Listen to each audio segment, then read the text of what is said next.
smoking a bit of Gareth Hogarth's Dark Flake in the little Gulf Briar. Absolutely beautiful, lovely. Cold this morning, it's only in the 40s the temperature. Went off to town with my lad because he's keen on keeping tropical fish. He wanted to get a new pump for his tank, and on the way back I had a bit of an interesting meeting with a lad who was with me on the tree gang years ago. I'm always talking about the old days in the tree gang, and it was really interesting to meet Kevin, who came on the gang when he was a young fella, and it's amazing really. He had some fond memories of those days. So it's not just me, I do know a few lads from the old days, and they seem to like reminiscing about the old days, as people do. And he was saying how he remembered some of the old guys, how they used to smoke the pipes in the old tin hut, which I've talked about. It's quite amusing really, because I was only speaking about it the other day. And then you meet somebody from all those years ago in the 1970s, and he had his, I think she was his wife or his partner with him, and got talking, and for some reason he was talking about e-cigarettes, and I was saying, well, I don't think it does you much good inhaling the water vapour that you get off those things, because I tried it once myself and I wasn't impressed at all. I didn't stick with it very long. I don't think inhaling anything is a good idea to me, to be honest. I think it's one of those things that if you're going to be inhaling water vapour, it's not so much the chemicals, it's the vapour itself. You're filling yourself with a lot of dampness, and you know, you look at the old Chinese medicine and even the old wisdom of the old lads in this country, and you get too much damp on your chest and you're going to end up with bronchitis or worse. So I've always said it's not really a good idea to be inhaling water vapour.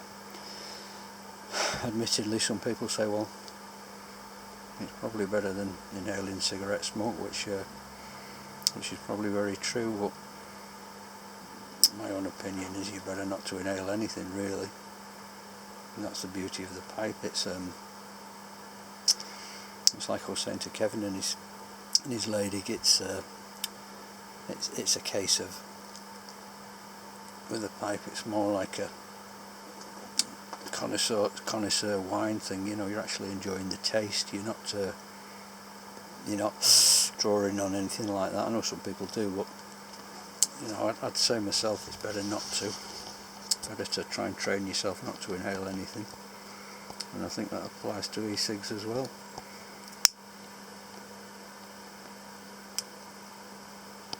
I don't think the human body was really designed to inhale substances of any type. It's just my opinion. Some people may disagree, that's fine. But it was just so amazing bumping into one of the guys from the old days who actually remembered the things that we did, and I was saying that, yeah, I remember in the lunch times I was taking some of the lads up the top of the trees and teaching them how to abseil on a harness. So it was quite enjoyable anyway, meeting him and speaking about those things. I mentioned the Peddling Piper page. I don't know if he'll see this, but if he does, I kept my word anyway. Kevin mentioned it. He was asking Howard Jason if he was interested and into motor saws and things like that, but Jason's never really had much to do with motor saws. A few years back in 2013 we got on a woodland project, one of these voluntary things, and I use the saw in that a lot, but Jason was helping out more with planting the trees and that type of thing in the local woodland, which they're again created in the 1970s on the Tree Gang.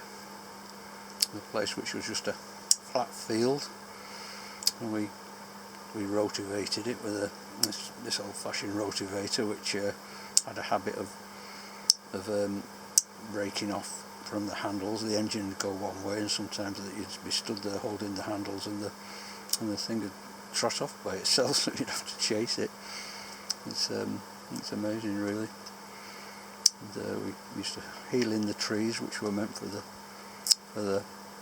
the streets, and they never got to the streets. I think the council ran out of money, because in the old days it was originally a corporation, then it became a council, and for whatever reason, anyway, they got left there. So you've got a nice woodland there now. But just one of those things that you remember. Like I said before, with a pipe, it tends to stimulate memories of the past.